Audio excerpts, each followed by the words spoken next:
नमस्कार दोस्तों।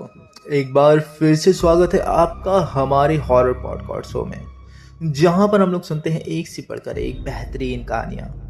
तो चलिए आज की कहानी को शुरुआत करते हैं और यह कहानी है अरुण की।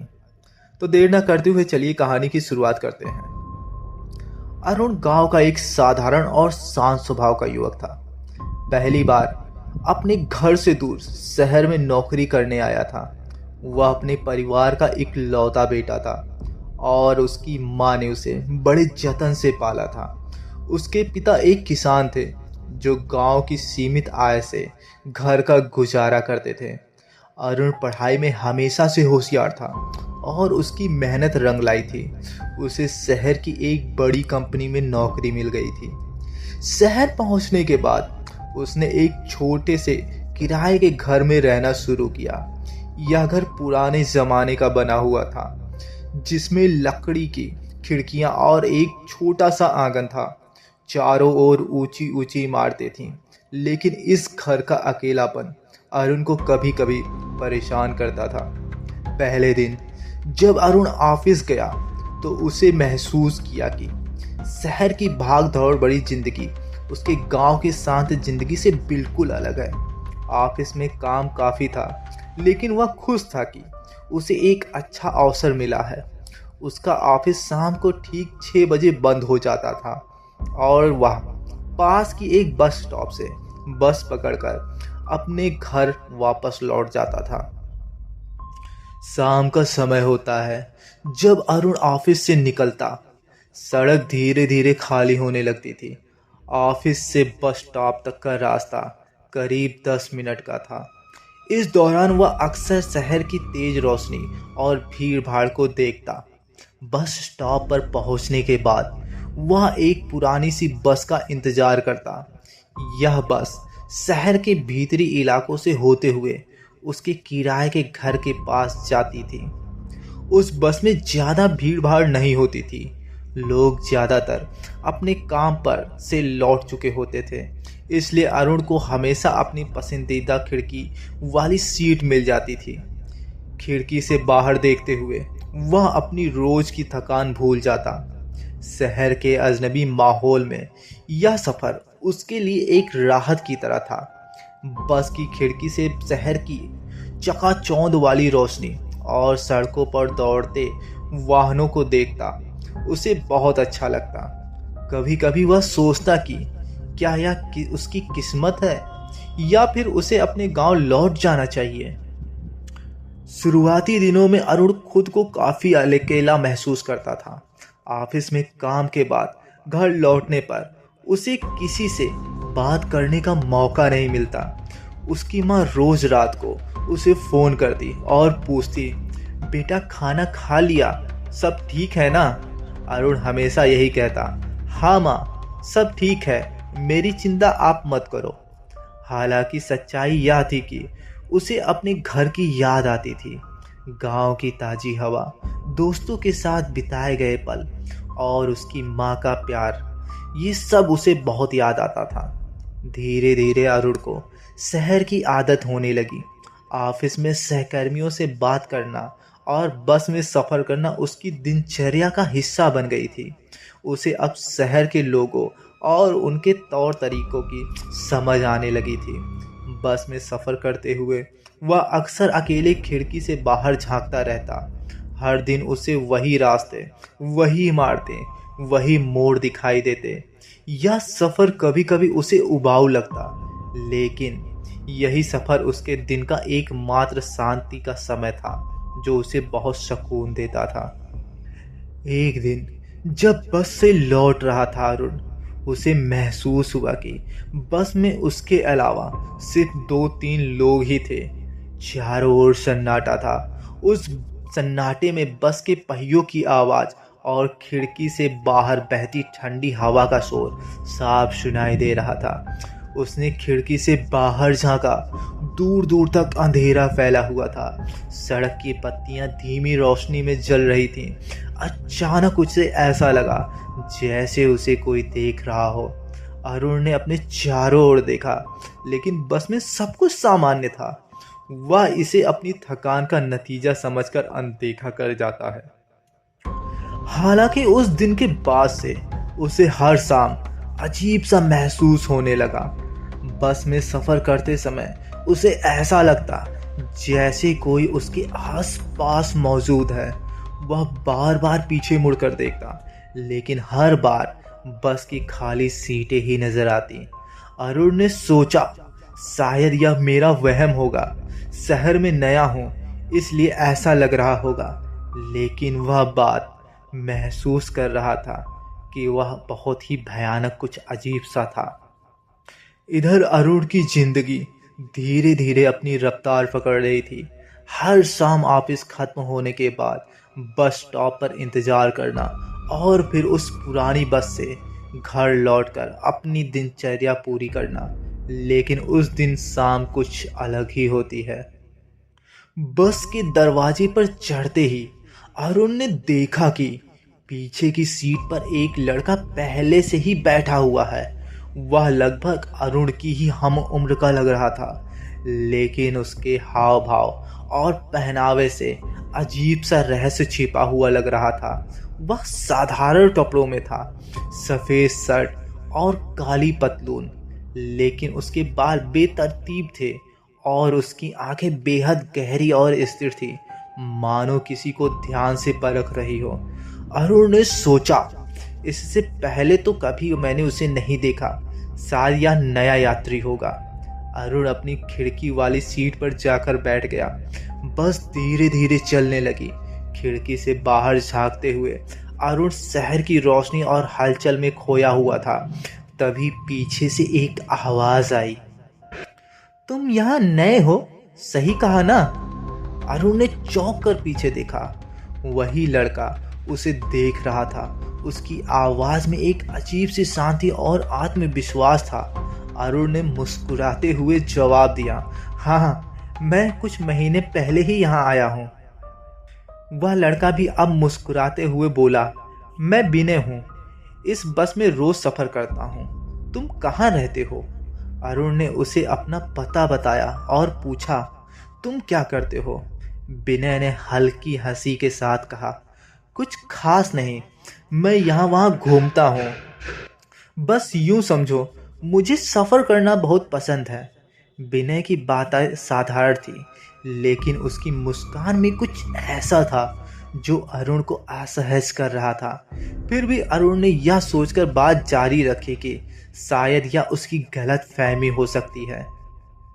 अगले कुछ दिनों में विनय और अरुण रोज एक दूसरे से बातें करने लगे। विनय हमेशा बस के पीछे बैठता और जैसे ही अरुण चढ़ता वह उसे इशारे से बुला लेता। दोनों साथ बैठते और बातें करते। विनय के सवाल हमेशा अरुण की जिंदगी और उसके अनुभवों से जुड़े होते, जैसे तुम्हारे गांव में कैसा माहौल है अरुण? तुम वहां अकेले रहते हो, डर नहीं लगता? अरुण ने विनय को अपने गांव की कहानियां सुनाई। उसने बताया कि कैसे वह अपने माता पिता से दूर पहली बार इस बड़े शहर में आया। विनय हर बात को ध्यान से सुनता और मुस्कुराता रहता। धीरे धीरे अरुण को लगने लगा कि विनय उसका अच्छा दोस्त बन गया है। शहर में किसी से बात करने और अपनी परेशानियां साझा करने का एहसास उसे हल्का करता था। हालांकि विनय के बारे में कुछ बातें अजीब थी। वह कभी कभी अपने काम या घर के बारे में ज़्यादा बात नहीं करता था। जब भी अरुण पूछता वह हंसकर कहता, बस मैं यहाँ ही का हूँ, इस शहर के हर कोने को जानता हूँ। एक दिन अरुण ने मजाक में कहा, तुम्हें इस शहर का नक्शा बना देना चाहिए। तुम्हारी बातें सुनकर लगता है कि तुम हर गली हर मोड़ के बारे में जानते हो। विनय ने यह सुनते ही हल्की हंसी में जवाब दिया, हाँ, ऐसा तुम समझ लो, मैं यहाँ का हर कोना चप्पा जानता हूँ दोस्त। उसकी यह बात अरुण को अजीब लगी, लेकिन उसने इसे मजाक समझकर टाल दिया। एक शाम बस में सफ़र करते हुए अरुण को लगा कि विनय की मौजूदगी उसे सुरक्षित महसूस कराती है। हालांकि खुद नहीं समझ पा रहा था वह कि यह एहसास ऐसा क्यों हो रहा है।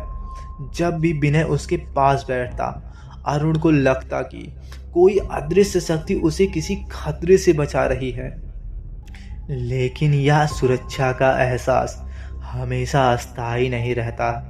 कभी कभी विनय की आंखों में ऐसा कुछ दिखता जो अरुण को बहुत ही असहज महसूस करा देता। विनय की मुस्कान गहरी और उसकी आंखें तीव्र हो जाती, जैसे वह अरुण के मन के अंदर तक देख सकता हो। एक दिन सफर के दौरान विनय ने अचानक गंभीर होकर कहा, अरुण, इस शहर में हर किसी पर भरोसा मत करना। यह जगह जितनी चमकदार दिखती है उतनी ही खतरनाक भी है। अरुण ने हैरानी से पूछा, तुम ऐसा क्यों कह रहे हो? क्या हुआ है? विनय ने उसकी ओर देखते हुए कहा, बस इतना समझ लो कि जो दिखता है वह हमेशा सच नहीं होता है। तुम अपना ख्याल रखना। अरुण को विनय की बातों में गहराई महसूस हुई, लेकिन वह समझ नहीं पा रहा था कि विनय ऐसा क्यों कह रहा है। अब विनय हर दिन बस में आता और अरुण से बातें करता, लेकिन अरुण ने गौर किया कि विनय कभी बस से उतरता नहीं था। जब बस आखिरी स्टॉप पर पहुंचती, विनय वहीं अपनी सीट पर बैठा रहता। अरुण ने कई बार उससे पूछा, तुम्हारा घर कहाँ है? तुम कहाँ उतरते हो? विनय हर बार हंसकर कहता, मैं वहीं उतरता हूँ जहाँ मुझे उतरना चाहिए। तुम इसकी चिंता मत करो। विनय की यह बात अरुण को और भी उलझन में डाल देती थी। फिर भी अरुण ने विनय को अपना दोस्त मान लिया। शहर की भीड़ भाड़ और अकेलेपन के बीच विनय का साथ उसे राहत देता था। अरुण को यह एहसास नहीं था कि विनय की मौजूदगी उसके जीवन में एक बड़ा रहस्य लेकर आने वाली थी। विनय का आना सिर्फ एक दोस्ती नहीं था, यह एक संकेत था, एक चेतावनी और एक रहस्यमय सफर की शुरुआत। अब इधर अरुण और विनय की दोस्ती गहरी होती जा रही थी। हर शाम दोनों बस में मिलते, बातें करते और ऐसा लगता जैसे दोनों एक दूसरे को सालों से जानते हों। विनय के अजीब स्वभाव और उसकी बातों में छुपे रहस्य के बावजूद अरुण को उसकी संगति में सुकून मिलता था। लेकिन एक शाम जब अरुण ऑफिस से निकलकर बस में चढ़ा तो उसे लगा जैसे उस दिन कुछ अलग होने वाला हो। बस के माहौल में एक अनजाना सा तनाव था। यह चीज को नजरअंदाज करते हुए अरुण अपनी सीट पर जाकर बैठ जाता है। बस कुछ ही देर और चली थी, तभी बस एक बार फिर रुक जाती है। बस का दरवाजा खुला और एक नई सवारी अंदर आई। वह एक लड़की थी जिसकी उपस्थिति ने जैसे बस के माहौल को ही बदल दिया। वह लंबी, पतली और बेहद आकर्षक थी। उसकी आंखों में गहराई थी और उसका चेहरा एक अजीब रहस्य को छिपाए हुए लग रहा था। लड़की ने इधर उधर देखा और फिर सीधे अरुण की ओर बढ़ी। वह अरुण के पास पहुंचकर उसने धीरे स्वर में पूछा, क्या मैं यहाँ बैठ सकती हूँ? अरुण थोड़ा सा चौंका, लेकिन मुस्कुराते हुए बोला, हाँ, क्यों नहीं। लड़की ने उसके पास बैठते हुए कहा, मैं नैना हूँ, आज पहली बार इस रूट पर सफ़र कर रही हूँ। अरुण ने अपना परिचय दिया और पूछा, तो तुम कहाँ जा रही हो? नैना ने हल्की मुस्कान के साथ जवाब दिया, जहाँ यह बस मुझे ले जाएगी। मुझे सफ़र करना पसंद है। नैना की आवाज़ में एक अजीब सा आकर्षण था। अरुण को यह समझ नहीं आ रहा था कि वह उसकी बातों पर ध्यान दे रहा है या उसकी गहरी आंखों में खो गया है। कुछ देर बाद नैना ने अरुण से पूछा, तो तुम इस शहर में नए हो? अरुण ने जवाब दिया, हाँ, कुछ महीने पहले आया हूँ, नौकरी के सिलसिले में। नैना ने मुस्कुराते हुए कहा, अच्छा है, लेकिन शहर की ज़िंदगी आसान नहीं होती है। अरुण को लगा कि नैना की बातें साधारण थीं, लेकिन उसमें एक गहरा मतलब छुपा हुआ था। वहीं पीछे की सीट पर बैठा विनय इस नई सवारी को बहुत गौर से देख रहा था। उसकी आंखों में हल्की नाराजगी और चिंता का मिश्रण था। आमतौर पर वह अरुण के साथ बैठता और बातें करता था, लेकिन उस दिन उसने चुपचाप रहना ही बेहतर समझा। जब अरुण ने पीछे मुड़कर विनय को इशारा से बुलाने की कोशिश की, तो विनय ने सिर हिला दिया और वहीं बैठा रहा। वह अरुण को अजीब लगा, लेकिन उसने इसे नज़रअंदाज कर दिया। लेकिन जब से नैना बस में बैठी थी, अरुण को लग रहा था बस के माहौल में कुछ बदलाव आ गया है। बाहर की सड़कें पहले जैसी नहीं लग रही थी। खिड़की से झांकते हुए उसने देखा कि रोशनी कुछ धुंधली और ठंडी लग रही थी। नैना ने अचानक पूछा, तुम्हें डर लगता है?